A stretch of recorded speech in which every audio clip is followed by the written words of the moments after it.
Welcome to AJVC Unfiltered. I'm your host Mazin, and this week I have Raj with me. We're going to talk about our latest piece, Can Off-Business Help SMBs Get Supply Smarter? And actually, we wanted to try out a different format this time. We're trying to make these episodes a bit more conversational. So Raj, can you start off like we usually do by telling our listeners why we chose this company? It's really a fascinating story. Absolutely.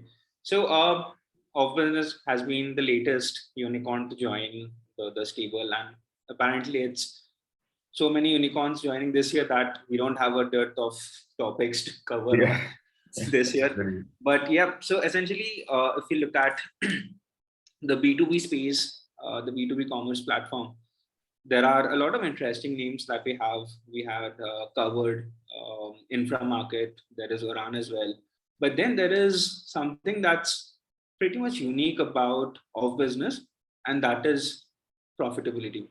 And as we cover in this particular episode, as well as we have covered in the piece,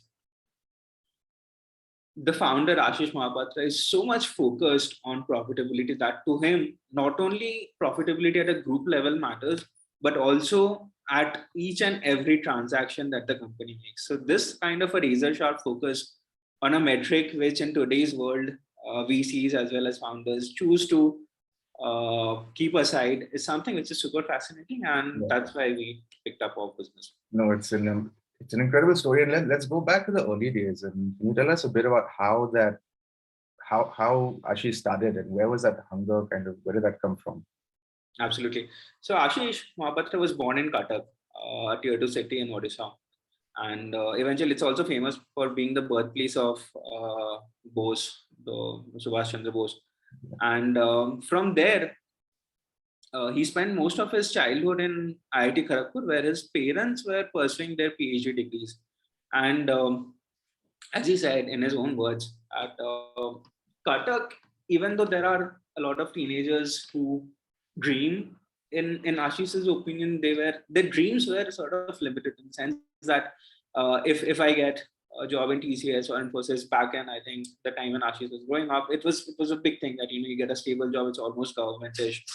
You get a good life and sort of life happens.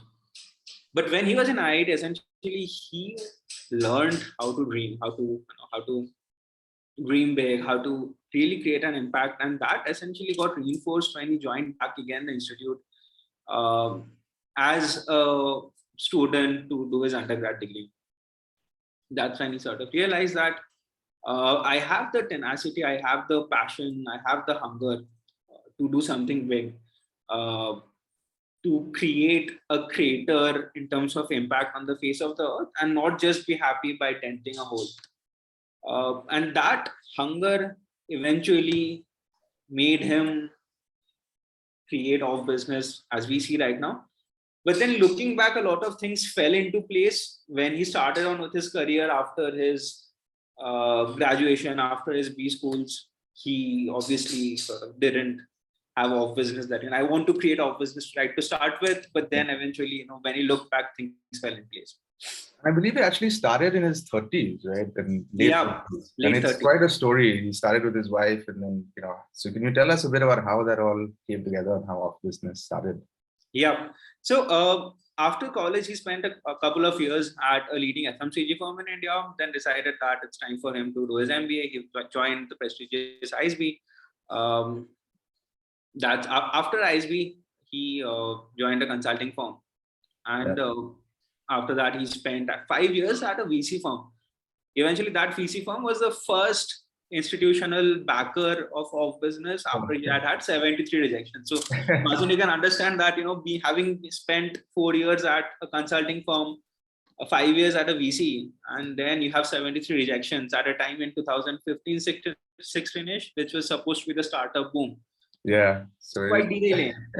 And how do you kind of keep that resolve, after, you must have been very sure about what you wanted to do. Absolutely. So that's how it started. But then when he was doing his consulting and then at a VC, he realized that consulting actually allows him to walk into a boardroom and then understand how the leaders think about a business. because eventually that's what he wanted to do. He wanted to learn the game. He wanted to see how people think about when they're at the helm of the company. Then eventually at a VC, he had to understand how money works, how you sit on the flow of money, how you divert your capital allocations. Then again, eventually he knew all of these things would come into place. Not exactly how, wasn't pretty clear. So yeah, can you tell us how that happened then? I mean, how he built. Right? He started with the commerce business, I believe, and then Yes. it evolved from there. Actually, the way he started, the name of business, before we start delve into what it does, the name of business, it might sound to someone as your something which hasn't got to do with business, like off business, like I'm off business, nothing to do with business. But then it's pretty interesting how the business got its name. Ashish was very moved by the Gettysburg Address that Lincoln gave, and over there he mentioned that a government that is by the people, for the people, and of the people would never perish from the face of the earth so long as essentially the intentions of the people were at the core of its doing stuff. So that's how he got the name, government of the people. So his business was for the people, for the businesses, and of the businesses, of business. Right. Oh no, it's amazing, and it kind of shows you how clear he was in his focus even earlier on. And eventually, this also had a linking, which obviously will come later as we talk about the journey of Ashish. Is that how he respects and how he treats the people, the employees at his organization? That's a fascinating theme. But I think before we jump into that, can you help us with a bit of an overview of the business and kind of what was the story when you started? Exactly. So OfBusiness, when it started in 2015, and I think it became operational early 2016ish, the idea was to aggregate the demand of raw materials for procurement for SMEs and essentially bargain with the suppliers for better deals and pass on most of those cost advantages to the SMEs who couldn't, because of their small ticket size, they couldn't bargain with the larger suppliers. Similar to some of to Inframarket, Moglex, some of these other pretty much the same. But then there was a slight change, and Mazen, you would probably have noticed that when you talk to an SME, because of their small size, it's a super solid credit crunch as well, that they would essentially would want to buy on credit and then pay you back in a 90-day period or a 60-day period, whatever works best for them. They're not served by traditional financial institutions. Exactly. So the banks would need to have an established credit history, which these people don't have. And the traders, essentially the wholesalers and distributors, who by far control India's entire sort of retail stores, because every retailer would have a distributor who would then be contacted by the manufacturer. So the wholesalers and distributors would then offer them the same credit, but at a rate which just makes their business not so profitable, or there is enough margin for the distributors to have it. So that is what the pain point is. That can you come in between, give the SMEs a bit more margin than they get right now? And I mean, starting with that, he then transitioned into the lending business as well. They kind of went together quite well. But that's another fascinating contrast, right? Two almost different businesses. How did they pull it together? So this simple insight that the SMEs could not finance their purchases at favorable terms, that being the major driver for OfBusiness's clients' growth, and in the first 3 to 4 months, OfBusiness was having a GMV of 15 to 20 crores per month, which is almost 2 to 3 million. Right when they started off. Imagine first 3 months you haven't even completed a quarter, and you get 3-4 million worth of GMV. And the investors, everybody was super elated that you guys are killing it. You have the highest GMV in the market. at that point of time, every rational individual would have a feeling that, I'm sort of killing it. I'm at contribution margin 3 positive. What it means is that I am not still profitable at the group level, but then I can take out corporate salaries, and even then I would have enough 30-40 lakhs per month left. Yeah, they found product market fit, or exactly. At least 20% of it, yeah.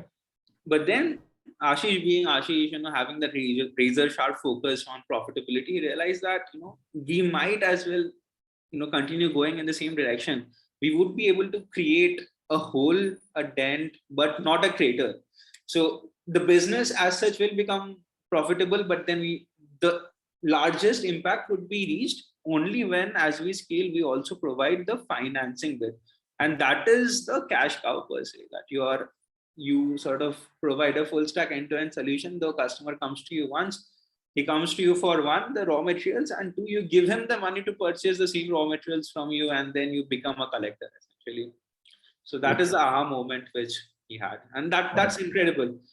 It really is. It's amazing. It's to kind of, and it makes so much sense, but yet no one seems to be doing it, right? But they just found this way to pull it off. And so, what is the size of this market? I mean, it sounds like a huge market, but can you help us with some numbers? It's huge. So, SME, the B2B market space in India is $100 billion space. So it's pretty huge. Yeah. But then, what makes OfBusiness tick is the financing bit. But then, when they started in 2016, it was a double-edged sword. The fact that the company is trying to transition into a lending business posed a challenge, because for the first 3 or 4 months, keywords like GMV, contribution margin, all of these things were the metrics that they were tracking. But then once they hit this pivot that we're going to be a full-fledged lending company as well, all those KPIs change overnight. And that too at a time when the co-founders, Ashish, his wife, Ruchit and Bhuvan, none of them had a background essentially in lending and underwriting. So when you have to change your KPIs to something like yield, NPAs, which is like non-performing assets, return on assets, ROAs, collections, ECL, essentially you are now a lending company, a bank. It's a new business altogether. Yeah. Yes, there are billion-dollar startups who have just been created on this particular philosophy of lending. Right. And then you have B2B on one side. Essentially, you're trying to manage 2 separate businesses, trying to merge them into one, while at the same time not having experience in any one of them. So it's amazing. It's amazing in the sense that the audacity that people have to sort of chase their dreams. And this is exactly what made them successful, that you sort of take things which you are confident would work and learn to pick up all of these things on the way. So when Ashish actually went to the investors to seek funding, the investors had exact same questions that, do you have any experience in lending? Yeah. Doing everything. Do you have any experience in lending? No. Do you know how to underwrite? No. But then how do you plan to do it? Like, I'm going to read our balance sheets. I'm going to understand how this happens. Yeah. Amazing. And so, we get to this point, we have. So Mohammed actually played a very interesting role in making the business what it is today. So Mazen, would you want to talk a bit about that? Yeah. So, hit by the lockdowns of 2020, OfBusiness and its customer base sort of collapsed. It was driven to almost zero by March and May. And this company's incredible growth, it seemed to hit this immovable object. There's nothing they could do overnight. But what they built, like we spoke about, these 2 business engines of commerce and finance that they pulled together, gave them the ability to kind of bounce back. As things started picking up and people started doing things more and more digitally, their digital native offerings attracted customers. They were able to rebound from COVID and come back even stronger. As we're talking about it, if you really think about their 2 sides of their business, on the commerce side, they're competing with unicorns like Infomarket, and these huge companies. On the finance side, They have banks. They also have specialized companies, like On the commerce side, I think their competition is very, very huge because they have the entire lending sector against whom they're competing. Exactly. So I mean, it's and they're building these two different businesses, but what they've created is really unique. It's the thread between all these businesses, if you think about it, is data, right? And you spoke about metrics and how they kind of evolve the organization to look at metrics like NPA. And you kind of see that in the NPA. I mean, they're talking about an NPA of like 0.5%, while the industry is at 4 to 5%. So a rather drastic change there, and you can kind of see the impact of that focus. And when you talk about industry, it's very important to also keep the government undertaking banks in sight as well, because I'm pretty sure their NPAs are even higher than the industry standards. Exactly. So I mean, so what happened in these two pillars and this rich kind of data they had was they were able to add this digital services layer. And I mean, so basically what that layer does is it helps suppliers bid for government tenders. So then they have more data on what projects they're actually working on and can kind of finance those specific projects. At the same time, they also help them with procurement or sales for suppliers. So they're taking care of that whole thing. And that's that kind of allow them to serve SMEs at a much deeper level, provide a really engaging experience throughout. And what's amazing is if you look at one of their products, Bid Asset, it was built by just 3 engineers. They don't have a customer support team. Basically, they use it as a sort of entry point to their lending fund. They hand these customers off to their sales team and pitch the whole suite of products. So building on top of this foundation, sorry, Raj, you were saying? That becomes their top of the funnel. So they have their own in-house, mechanism. Exactly. It kind of feeds itself, right? It's beautiful what they've built. On these 3 things. And I believe when they started, Raj, the founders declared that they're going to IPO in 6 to 7 years, which is insane. And they're on track more or less, right? I think like they're actually looking at doing it, which it just shows you the ambition that they had and just how far they were thinking. The other thing that I thought was fascinating was the founders, when they started, they were in their late 30s. And they struggled to fundraise, as you said, 70 plus failed fundraising attempts and rejections. And so the way that they went about recruiting people and building a team is truly unique. I mean, it's just fascinating. Right? I think we can focus on, so they're essentially, the 2 modes of the business, one being the commerce side, one being the financing side. And keeping together all of them essentially is their attitude towards their people, the co-founders, the employees. So I think when you talk about OfBusiness, Mazen, I think you can maybe throw some light on how essentially they have made each and every person in the team feel super special. Yeah, it's really amazing. I mean, we're living in this startup world where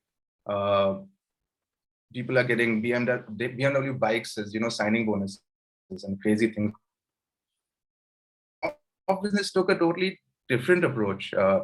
70 to 80% of their staff are freshers, except for engineering and underwriting, where they needed technical expertise. Most people have less than 1 year of experience when they join. And instead of going to top engineering schools, they go to tier 2 and tier 3 colleges. And the pitch it's amazing. I mean, it's if you want to be a business head in a couple of years, come join us. Just with that simple premise that it's easier to teach people rather than to get them to unlearn first and then learn. And at the same time, they kind of put their money where their mouth is, right? They give employees ESOPs on a regular basis. I believe they actually did, even if it was a small fundraising round every couple of months, and kept employees really motivated. And it's not just that.